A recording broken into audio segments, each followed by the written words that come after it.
Hi மக்களே வணக்கம். Big Boss season 9 எல்லோரும் நம்ம சேனலை சப்ஸ்கிரைப் பண்ணிவிட்டு உங்கள் ஆதரவு தெரிவிச்சிக்கங்க.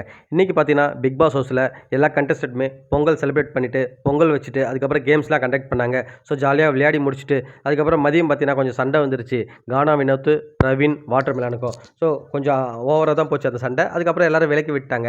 அதுக்கப்புறம் பார்த்தீங்கன்னா ஈவினிங் நாட்டுப்புற கலைஞர் வந்து பாட்டு பாடிட்டு போயிட்டாங்க. நைட்டு பார்த்தீங்கன்னா குறும்படம் போட்டார் பிக் பாஸ். இப்போலாம் பார்த்தீங்கன்னா அடிக்கடி குறும்படம் போடுறாரு. ஏன்னு பார்த்தீங்கன்னா இந்த 2 குறும்படம் லாஸ்ட்டாக போட்டது வந்து மக்கள்கிட்ட நிறைய வரவேற்பு பெற்றுச்சு. ஸோ எபிசோடுக்கு வேறு கண்டென்ட் இல்லை. ஸோ என்ன பண்ணுறதுன்னு சொல்லிட்டு பிக் பாஸ் பார்க்கும்போது சரி இந்த மாதிரி ஒன்று போகலான்னு சொல்லிட்டு குறும்படமாக போடுறாரு. ஏன்னா போன சீசன்லாம் பார்த்தீங்கன்னா குறும்படமே பெருசாக போட்டுருக்க மாட்டாங்க. 1 2 தான் போட்டாங்க. பட் இந்த சீசனில் பார்த்தீங்கன்னா நிறைய குறும்படம் போட்டாங்க. விஜய் சேதுபதி 2 3 குறும்படம் போட்டார்.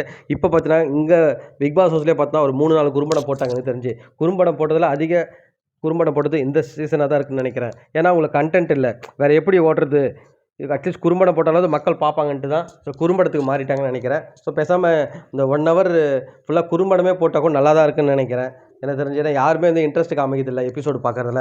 ஏன்னா கண்டென்ட் இல்லை, போர் அடிக்குது உண்மையாகவே. பார்வதி, கமருதீன் ஸோ அந்த 2 பேர் இருந்திருந்தால் ஓரளவுக்கு எதாவது கண்டென்ட் கொடுத்துருப்பாங்க.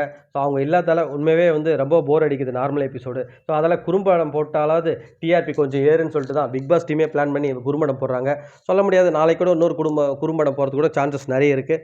எதிர்பார்க்கலாம்னு நினைக்கிறேன். நீங்கள் என்ன நினைக்கிறீங்க மக்களே?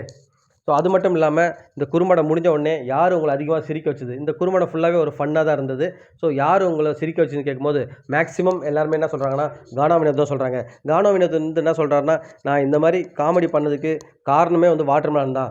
அவர் வந்து இங்கே இல்லை, அவர் வந்து இல்லைன்னா என்னால் இந்த அளவுக்கு காமெடியாக பண்ணியிருக்க முடியாது. ஸோ அதுக்கு நான் அவரை தேங்க்ஸ் பண்ணுறேன்.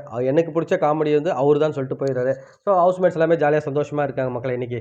ஸோ பேசாமல் குறும்படே போடலாம். இதில் வந்து எல்லாராலையும் மறக்க முடியாத 2 பேர் வந்து போனாங்க, பார்வதி, கமருதீன். ஸோ இவங்க 2 பேரும் குறும்படத்தில் வரும்போதும் எல்லாரும் முகத்துலேயும் ஒரு இனம் புரியாத ஒரு சந்தோஷமாகவும் இருந்தது, அதே சமயத்தில் கொஞ்சம் வருத்தமாகவும் இருந்ததுன்னு நினைக்கிறேன். ஸோ நீங்கள் பார்த்துருப்பீங்க கண்டிப்பாக. ஸோ பார்வதி, கமருதீன் வரும்போது உங்களோட ஃபீல் எப்படின்னு சொல்லிட்டு கமெண்ட் செக்ஷனில் கமெண்ட் பண்ணுங்கள் மக்களே. மீண்டும் அடுத்த வீடியோவில் உங்களை சந்திக்கிறேன். நன்றி.